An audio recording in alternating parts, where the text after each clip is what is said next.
নিবিষ্ট শূন্যবাদী পাশ্চাত্য দেশের দাবি। জয় শ্রীকৃষ্ণ চৈতন্য প্রভু নিত্যানন্দ শ্রী অদ্বৈত গদাধর শিবাসাদি গৌর ভক্তবৃন্দ। হরে কৃষ্ণ কৃষ্ণ কৃষ্ণ হরে হরে, হরে রাম রাম রাম হরে হরে। জয় গুরু মহারাজ, জয় ছিল প্রভুপাদ। আজকে এই গৃহে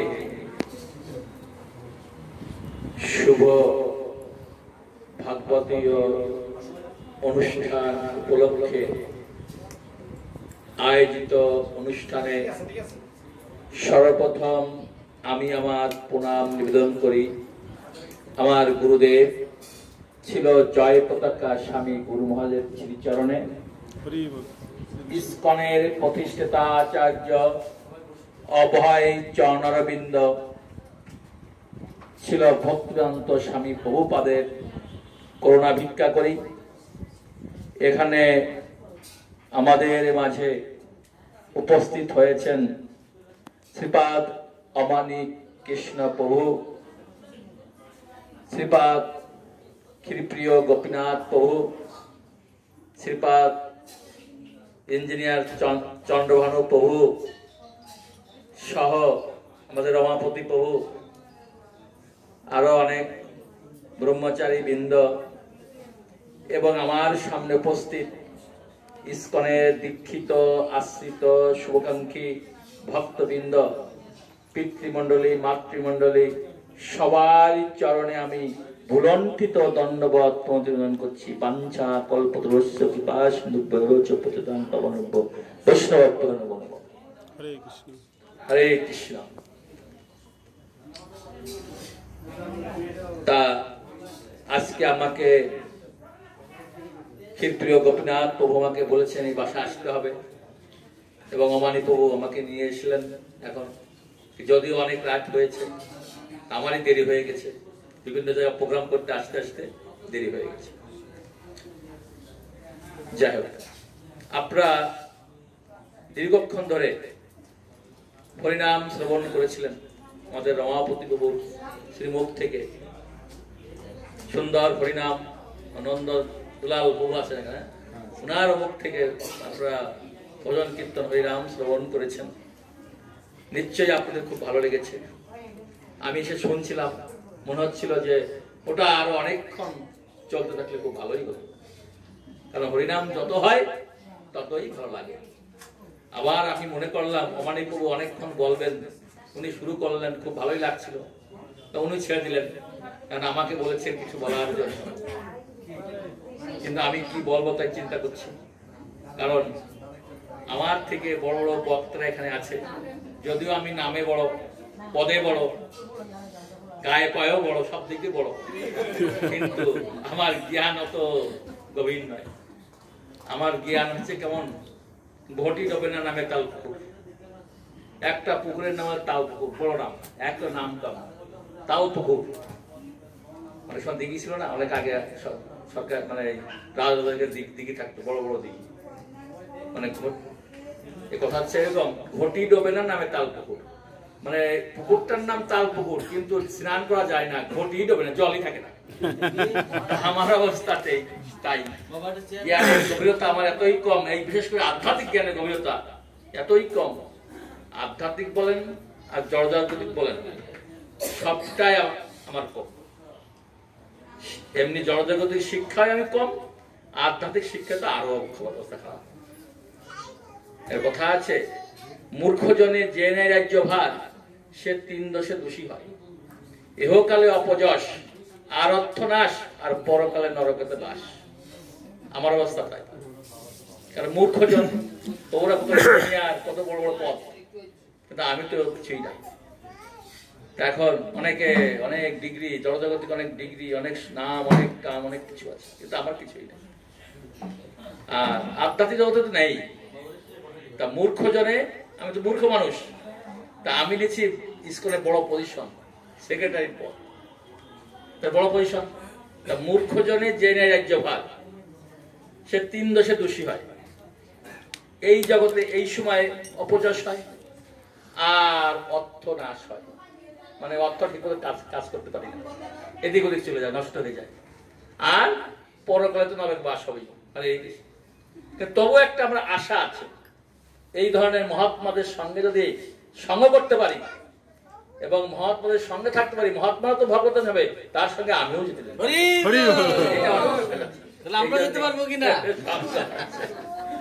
হ্যাঁ, আপনারাও যেতে পারবেন, সেই বিষয়ে বলি। আপনারা যেতে পারেন বা কিভাবে যাওয়া যায় সেই বিষয়ে আমি একটা ঘটনা বলি। আপনারা সবাই অম্বরীশ মহারাজের নাম শুনেছেন। অম্বরীশ মহারাজ ছিলেন একজন ধার্মিক রাজা, কৃষ্ণ ভক্ত। যা কিছু করতেন কৃষ্ণকে কেন্দ্র করে, কৃষ্ণকে মাথার উপরে রেখে, কৃষ্ণই তার ধ্যান জ্ঞান সবকিছু। কৃষ্ণ ছাড়া তিনি কিছু বসতেন না। তিনি ছিলেন সমগ্র ভারতবর্ষের রাজা, অম্বরীশ মহারাজ।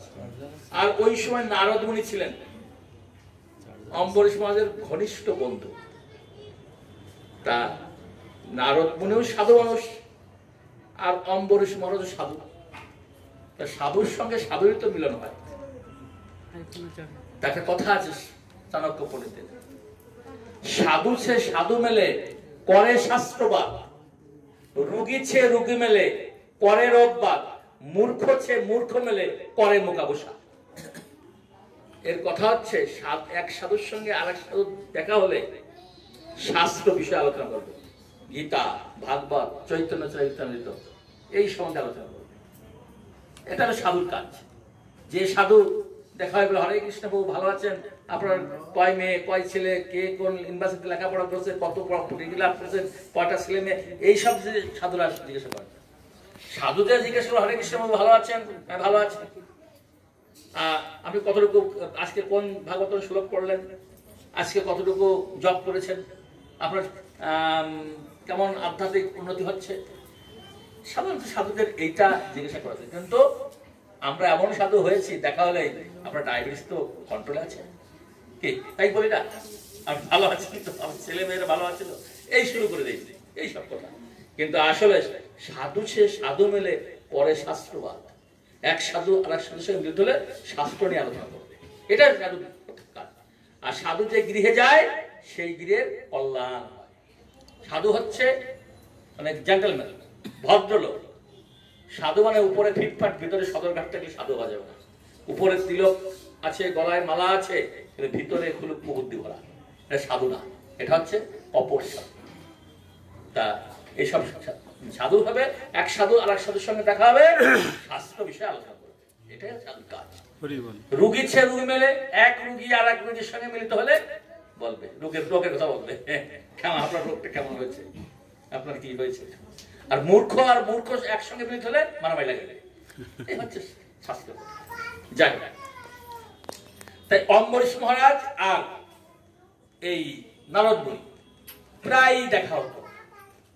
নারদ মুনি তার বাড়ি ঘর ছিল না, নারদ মুনি সব ঘুরে বেড়াইত, স্বর্গমত্ত পাতাল ত্রিলোক সে, উনি যে কোনো সময় ছিল। এমনকি রাধারানীর অন্দর মহলও চলে যেতে পারতেন, বাবা ছিল না, কৃষ্ণের যার অধিকার ছিল না, কিন্তু নারদ মুনি চলে যেতেন, কারণ রাধারানী অনুমোদন দিয়েছিলেন।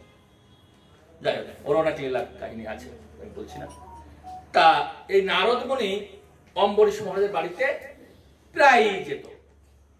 আর নারদ মুনি মানে অম্বরীশ মহারাজের ভাই যত ধার্মিক ছিলেন, আর ওনার ভাই তত অধার্মিক, পুরাই অপোজিট, মানে একবারে হিরণ্যকশিপুর মতো। হেন পাপ নাই যে তিনি করেন নাই, সমস্ত পাপ এই অম্বরীশ মহারাজ করতেন। তার কারণ উনি অনেক টাকা পয়সা ছিল এবং সবসময় ধর্মকে মানে ধার্মিক লোকদের দেখতেই পারতাম, সাধুদের দেখতেই পারতাম। তা মাঝে মাঝে, আর অম্বরীশ মহারাজের ভাইয়ের বাড়িটা ছিল ঠিক ঢোকার পথে, লোকজন ঢুকবে অম্বরীশ মহারাজের বাড়িটা, তার ভাইয়ের বাড়িটার সামনে, ঘরটার সামনে। তা নারদ মুনি মাঝে মাঝে ওই দিক থেকে যেত আর বলতো, নারদ ভালোই তো দেখা যাচ্ছে, খেয়ে খেয়ে মোটা মোটা হয়ে যাচ্ছ, চেহারাটা ভালোই হচ্ছে, ফিরি ফিরি খাও তো, অনেক কথা।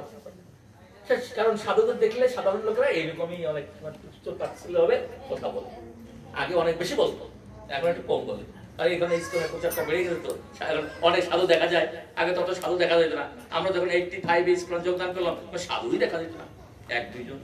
তাহলে আলোচনা উপরে কেউ বাইরে যেত না, সাদা মানে প্যান্ট শার্ট পরে বেড়ে যেতাম আমরা। কারণ কে কি বলে না বলে উপদ্রব করে, এই জন্য প্যান্ট শার্ট পরে বেড়ে যেত। আর এখন সাধুরা একবার মনের আনন্দে লাল পরে পরে ঘুরে ঘুরে বেড়াচ্ছে, বোঝা যাচ্ছে প্রচার বাড়ছে। হরে কৃষ্ণ, হরে কৃষ্ণ। এখন ওই অম্বরীশ মহারাজের ভাই নারদ মুনিকে বিরক্ত করে একদিন জোর করে নারদ মুনিকে ডেকে ডেকেছে, নারদ আমার বাড়িতে আসো। আরে অম্বরীশ মহারাজের কাছে কি আনন্দ? কোনো আনন্দ নেই, সব আনন্দ আমার বাড়িতে।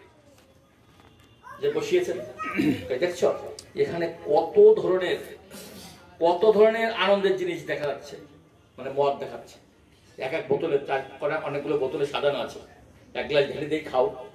নারদ মুনি চিন্তা করি, এই বাপ্পা বিষ্ণু কি বলে আমাকে, আমি সাধু মানুষ, আমাকে কি বলে? তা তবুও সাধুরা তো বেশি রাগ করে না। এই জন্য অম্বরীশ মহারাজ ভাই এরকম বলাতে নারদ মুনি কিছু মনে করছে না, ঠিক আছে তো খারাপ লোক বলবি তুই। এইভাবে কয়েকদিন প্রত্যেকদিন এইরকম বিরক্ত করে। একদিন আবার ডেকে নিয়েছে, নারদ আজকে আমার বাড়িতে অফুরন্ত আনন্দ ভর্তি, মদ খাবে, আর দেখো এখানে অনেকগুলো মেয়ে ছেলে আছে, যেটা পছন্দ হয় তাকে নিয়ে সারা রাত তুমি আনন্দ ভর্তি করবে, দেখবা আনন্দ আর আনন্দ। আর অম্বরীশ মহারাজের কাছে কোনো আনন্দই নাই, খালি কি মহাভারত গীতার কথা বল শুনবা, তার তো কি দরকার, আমার বাড়িতে খাবে, দেখবা কত আনন্দ। এইবার নারদ মুনি রেগে গেছে, এই মূর্খ, এই পাপিষ্ঠ, জানিস কাকে কি বলছিস? কারণ এই শাস্ত্রে বলা আছে সাধুটা রাগ হবে না, মাঝে মাঝে ফুসফাস করবে। নারদ মুনি কিছু বিরক্তের কথা বলছে, তুই তো মরবি, 100 তো মরবি, মরার পরে তো নরকে যাবি। তো নরকে যখন যাবি তখন যমদূতরা ডান্ডা মারবে, আর তোর এত কষ্ট হবে, খুব কষ্ট হবে। তখন তুই তাদের কাছে একটা প্রশ্ন জিজ্ঞাসা করবি, এক মুহূর্ত সাধু সঙ্গের ফল। তখন এই কথা বলার সঙ্গে সঙ্গে নারদ মুনিকে এই দেখো সাধু আর জ্ঞান দিচ্ছে, বেরো ওখান থেকে, বেরো। চলে আসছে। এখন অনেকদিন পরে এই অম্বরীশ মহারাজের ভাইয়ের মৃত্যু হয়েছে। মৃত্যু এসে অবধারিত নরকে যাবে, তার কারণ তো সেটা ভালো কাজ করেনি, সেজন্য নরকে তার যার কথা ঠিক নরকে গেছে। আর যমরাজ একবার বিচার করেছে যে তার নরককে যার জন্য একবার সবকিছু কনফার্ম করেছে। যমদূতরা কি করছে, পিটাতে পিটাতে পিটাতে পিটাতে নরকে নিচ্ছে। তাহলে এত কষ্ট লাগছে, আর কষ্ট সহ্য করতে পারছে না। তখন ওই নারদ মুনির কথা মনে পড়েছে, বলে ভাই দাও দাও দাও দাও, তোমাদের কাছে একটা প্রশ্ন পারো, আমি একটা প্রশ্ন, আমার একটা তোমাদের কাছে প্রশ্ন, সেই প্রশ্নের জবাব তোমাদের কাছে আমি চাই। তখন বলছে কেউ ঠিক আছে বলো কি প্রশ্ন? এক মুহূর্ত সাধু সঙ্গের ফল। তখন সেই যমদূতরা ওর মুখ, এর মুখের দিকে ও তাকাচ্ছে, ওর মুখের দিকে ও তাকাচ্ছে, কারণ কেউ এই জানে না। বলছে আমরা তো জানি না। তখন বলছি তাহলে কি করা যায়? তা কিন্তু উত্তর না দিয়ে তো মারা যাবে না, উত্তর তো দিতে হবে। তখন বলছে আমরা তো জানি না, ঠিক আছে যমরাজের কাছে নিয়ে যাই, যিনি বিধান দিয়েছেন, যমদণ্ড দিয়েছেন, ওনার কাছে নিয়ে যাই। তখন এই পাপিষ্ঠকে নিয়ে গেছে কোথায়? যমদূতেরা যমরাজের কাছে। প্রভু এই পাপিষ্ঠ আপনি তো বিচার করে দিয়েছেন ও নরকে যাবে, আমরা তো শাস্তি দিচ্ছি, কিন্তু পাপিষ্ঠ আমাদের কাছে প্রশ্ন করেছে এক মুহূর্ত সাধু সঙ্গের ফল কি, আমরা উত্তর দিতে পারছি না। যমরাজ বলছেন আমার কাজ হচ্ছে যমদণ্ড দেওয়া, আর তোমাদের কাজ হচ্ছে বাস্তবায়ন করা, কিন্তু আমি তো এই প্রশ্নের উত্তর জানি না। তাহলে এখন যমদূতরা বলেছেন তাহলে তো আমরা ওকে শাস্তি দিতে পারি না, প্রশ্নের জবাব না দেওয়া পর্যন্ত আমরা শাস্তির ধ্যান করতে পারছি না। তখন যমরাজ বলছেন তাহলে চলো আমরা সবাই সৃষ্টিকর্তা ব্রহ্মার কাছে যাই, ব্রহ্মা আমাদের সৃষ্টি করেছেন, ব্রহ্মাই এর ভালো করে জানবেন। তখন চলে গেছেন কোথায়, কার কাছে? ব্রহ্মার কাছে।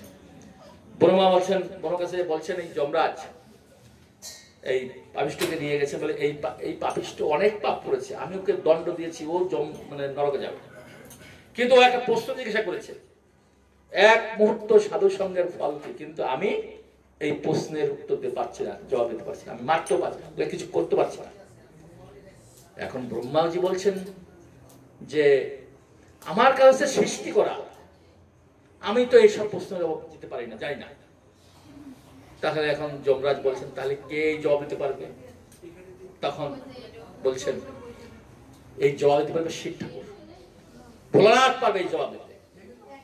তখন এই ব্রহ্মাজিকে বলছেন যমরাজ, প্রভু আপনিও একটু আমাদের সঙ্গে চলেন, আপনি একটু সুপারিশ করবেন আমাদের উপরে। ঠিক আছে, অনেকদিন কৈলাসে যাই না, তা চলো যাই, একসঙ্গে যাই। চলে গেছে কোথায়? কৈলাসে। শিব ঠাকুর সেখানে ধ্যান করছেন। একেবারে যমরাজ আর ব্রহ্মাজি যে উপস্থিত হয়েছেন, শিব ঠাকুরের ধ্যান ভেঙেছে। কি এবার তোমরা দুজন এখানে চলে আসছো? শিবজি এই এই পাপিষ্ট অনেক পাপ করেছে, কিন্তু আমি ওকে দণ্ড দিয়েছি, নরকে যাবে। তা কিন্তু ও একটা প্রশ্ন জিজ্ঞাসা করেছে, এক মুহূর্ত সাধু সঙ্গের ফল কি? কিন্তু আমি উত্তর দিতে পারিনি এবং ব্রহ্মাজিও দিতে পারেনি, কারণ আপনার কাছে আসলে আমি উত্তর দিই। আমার কাছে সংহার করা, আমি তো এই প্রশ্নের জবাব জানি না। তখন বলতে তাহলে কে জানতে পারে? একজনই জানবে, সে ভগবান বিষ্ণু। আপনি ভগবান বিষ্ণু কাছে যান, উনি জানেন। তখন যমরাজ বলছেন, প্রভু ব্রহ্মাজি তো আসছেন আমাদের সঙ্গে, আপনিও একটু আমাদের সঙ্গে চলুন, আমরা তিনজনে যাই এই পাপিষ্ট বিধি। চলো, অনেকদিন ভগবান বিষ্ণুর সঙ্গে সাক্ষাৎ হয় নাই, চলো একসঙ্গে তিনজনে যাই। আর তিনজনের সঙ্গে একসঙ্গে সাক্ষাৎ হওয়া তো সবসময় হয় না, চলো। এখন বৈকুণ্ঠে কে গেলেন? যমরাজ গেলেন, ব্রহ্মাজি গেলেন, শিবজি গেলেন, আর পাপিষ্ট গেলেন। আর সেখানে যখনই গিয়েছেন, ভগবান বিষ্ণু সেই অনন্ত শয্যায় শায়িত আছেন, আর লক্ষ্মী দেবী নারায়ণের পদসেবা করছেন। এমন সময় চারজন যে হাজির। এখন এই সবাইকে দেখে বিষ্ণুজি বলছেন, কি ব্যাপার তোমরা একটা দল বল বেঁধে সবাই একসঙ্গে চলে আসছো, কি অঘটন ঘটলো কিনা মত্ত লোকে? তা বলছেন যে প্রভু আমরা বিপদে পড়ে এসেছি, এই আমাদের সঙ্গে এক পাপিষ্ট এসেছে, ওকে নিয়ে আমরা এসেছি এখানে। কারণ ও আমাদের কাছে প্রশ্ন জিজ্ঞাসা করেছে, এক মুহূর্ত সাধু সঙ্গের ফল কি? তা আমরা উত্তর দিতে কেউ পারি না, এই জন্য আপনার শরণাপন্ন আছে, আপনি কৃপা করে এই প্রশ্নের জবাব দেন। তখন বলছে, তোমরা এখনো বুঝতে পারো নাই এক মুহূর্ত সাধু সঙ্গের ফল কি? কারণ ও এ হচ্ছে অম্বরীশ মহারাজের ভাই। এ নারদ মুনি ওর বাড়িতে মাঝে মাঝে যেত, যাওয়া আসা করতো, আর নারদ মুনিকেও অপমান করত। আর অপমান করলে ও তো নারদ মুনি সঙ্গ করত। তা এই জন্য নারদ মুনি ওকে বলেছিল, তো নরকে যাবি, তা তুই নরকের সেই যমদূতের কাছে জিজ্ঞাসা করবি এক মুহূর্তে সাধু সঙ্গের ফল কি। তা সেই প্রশ্নটাই এই পাপিষ্ট করেছে আপনাদের কাছে। এক মুহূর্তে সাধু সঙ্গের ফল কি এখনো আপনারা বুঝতে পারেননি? এক মুহূর্তে সাধু সঙ্গের ফল হচ্ছে আপনারা তিনজন, যমরাজ, ব্রহ্মাজি, শিবজি, তিনজনে ওই পাপিষ্টকে নিয়ে চলে আসছেন আমার এই বৈকুণ্ঠ ধামে।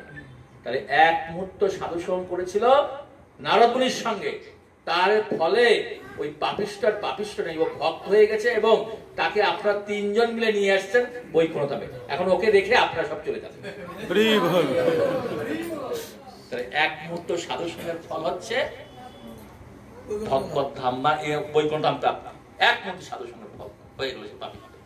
আর এখানে আপনাদের মাঝে অনেক অনেক মহান মহান বৈষ্ণবরা এসেছেন, তাদের সঙ্গ আপনারা করেছেন, অনেকক্ষণ নৃত্য কীর্তন করেছেন, অনেকক্ষণ ভজন কীর্তন শ্রবণ করেছেন, অনেক হরিকথা শ্রবণ করেছেন।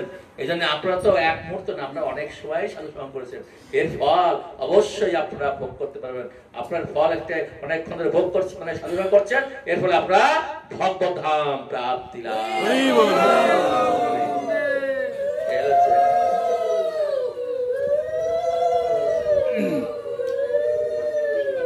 হরিনাম করলে পাপ হয়, আর শুদ্ধভাবে হরিনাম করলে কৃষ্ণ প্রেম লাভ। এমন বলা হয় যে পাপ হয় না, হরিনাম যে করার ইচ্ছা করবে তাহলে তার সমস্ত পাপ বিনষ্ট হয়ে যায়। এটা মহাপ্রভু বলেছেন। এই জন্যে আপনারা হরিনাম করবেন। হরিনাম করা মানে ভগবানকে ডাকা। হরে কৃষ্ণ কৃষ্ণ কৃষ্ণ হরে হরে, হরে রাম রাম রাম হরে হরে। হরিনাম করা মানে ভগবানকে ডাকা। ভগবানকে ডাকলে ভগবান আপনার ডাকে আপনার কাছে আসবে। যদি আপনি ভগবানের ভক্ত হতে পারেন তাহলে আসবে। তা এই জন্য আমাদেরকে হরিনাম করতে হবে। হরিনাম করতে করতে করতে করতে ভগবান আমার ডাক শুনবে, শুনে আমার কাছে আসবে। ভগবান যদি আপনার সঙ্গে থাকে তাহলে আপনার কোনো বিপদ আসতে পারবে না। আর আসলেও ভগবানের সুদর্শন চক্র সেই বিপদকে খণ্ড বিখণ্ড করে আপনি বিপদ থেকে মুক্তি দিতে পারবেন। হরিদাস ঠাকুর কি কখনো বলেছেন ভগবান তুমি আমাকে রক্ষা করো? আমরা কিন্তু বিপদে পড়লে বলি ভগবান আমাকে রক্ষা করো, কিন্তু হরিদাস ঠাকুর কখনো বলেন নাই ভগবান আমাকে রক্ষা করো। বলেছেন না, উনি সবসময় ভগবানের দিব্য নাম হরে কৃষ্ণ কৃষ্ণ কৃষ্ণ হরে হরে, হরে রাম রাম রাম হরে দিব্য নাম করেছেন। প্রহ্লাদ মহারাজ কখনো বলেছেন ভগবান রক্ষা করো? উনি কৃষ্ণ নাম করেছেন।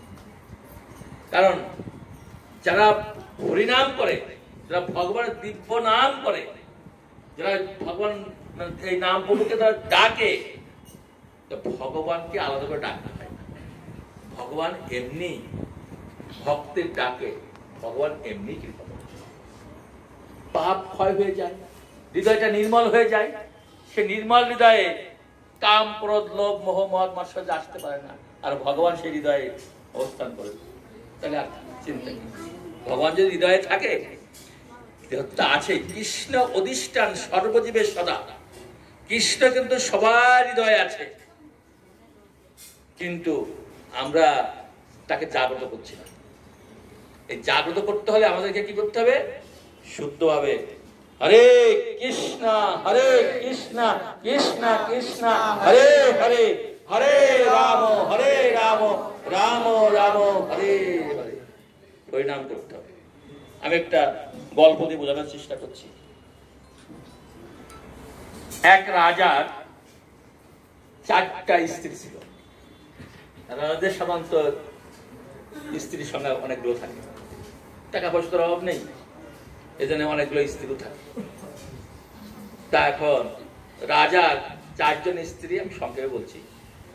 1 নম্বর স্ত্রী আপনারা মনে রাখবেন মাতাদিরা, 1 নম্বর স্ত্রী হচ্ছে ভগবতী, 2 নম্বর স্ত্রী হচ্ছে রূপবতী, 3 নম্বর স্ত্রী হচ্ছে আলাপবতী, আর 4 নম্বর স্ত্রী হচ্ছে হেলাবতী।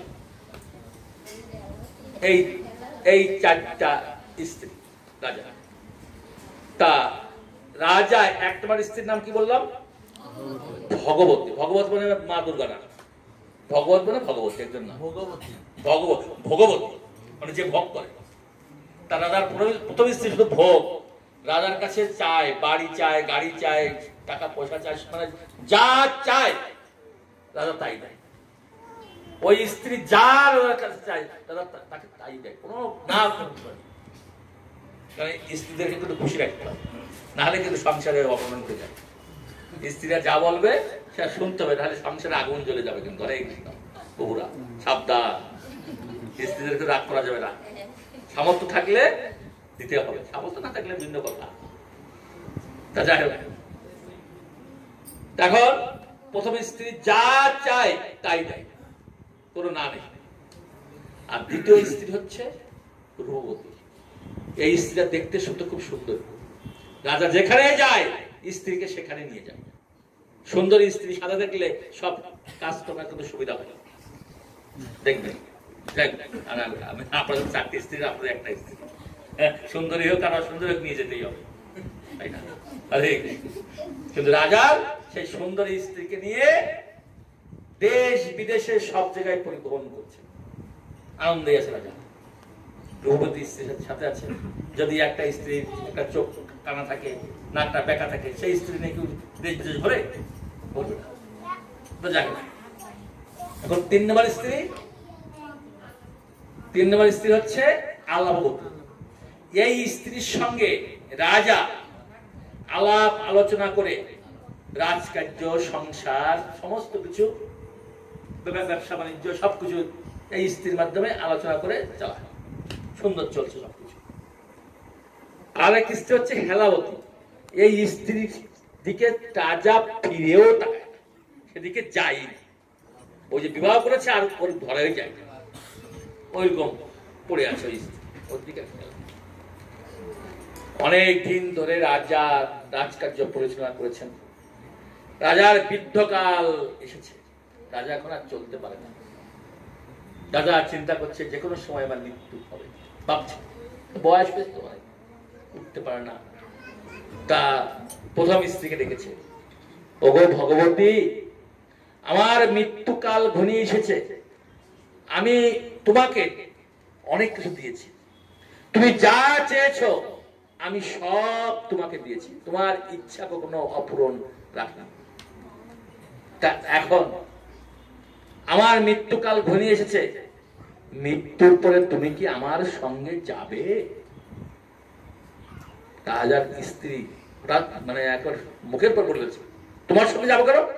তুমি মরার সঙ্গে সঙ্গে তোমাকে ছেড়ে চলে যাবো, তোমার কাছেই থাকবো না। রাজা এত দুঃখ পেয়েছে যে স্ত্রীকে আমি সারা জীবন সে যা চেয়েছে আমি তাকে তাই দিয়েছি, আর সে আমাকে মুখের উপরে এত বড় কথা বলতে পারলো। এখন তো রাজার শক্তি নাই, যদি দুটো থাপ্পড় মারবে, শক্তি নাই, কি করবে? মনের দুঃখ রাজা এইবার ডেকেছে কোন স্ত্রীকে? রূপবতী স্ত্রীকে। ওগো রূপবতী, আমার মৃত্যুকাল ঘনিয়ে এসেছে, মৃত্যুর পরে তুমি কি আমার সঙ্গে যাবে? আগে কিন্তু সমরণ হতো, এখন আর হয় না। যদি স্বামী মারা যেত সঙ্গে সঙ্গে স্ত্রী চিতাকে জোট জ্বালিয়ে তখন এই রূপবতী স্ত্রী কি বলছেন, তোমার সঙ্গে তো আমি যাবই না, তুমি মরার সঙ্গে সঙ্গে আমি আর একটা বিবাহ করব।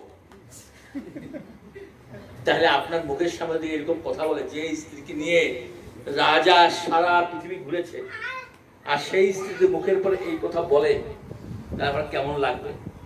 এত দুঃখ পেয়েছে রাজা আর কান্না করে দিয়েছে, আমি সারা জীবন যে স্ত্রীকে নিয়ে ঘুরেছি সেই স্ত্রী আমাকে মুখের পরে এইরকম কথা বলল। এইবার রাজাকে ডাক ডেকেছেন আলাপবতী। ওগো আলাপবতী, আমার মৃত্যুকাল ঘনিয়ে এসেছে, মৃত্যুর পরে তুমি কি আমার সঙ্গে যাবে? না, হ্যাঁ যাবো, শ্মশান পর্যন্ত। তখন রাজা একটু আনন্দ পেয়েছে, যাক শ্মশান পর্যন্ত যাবে না।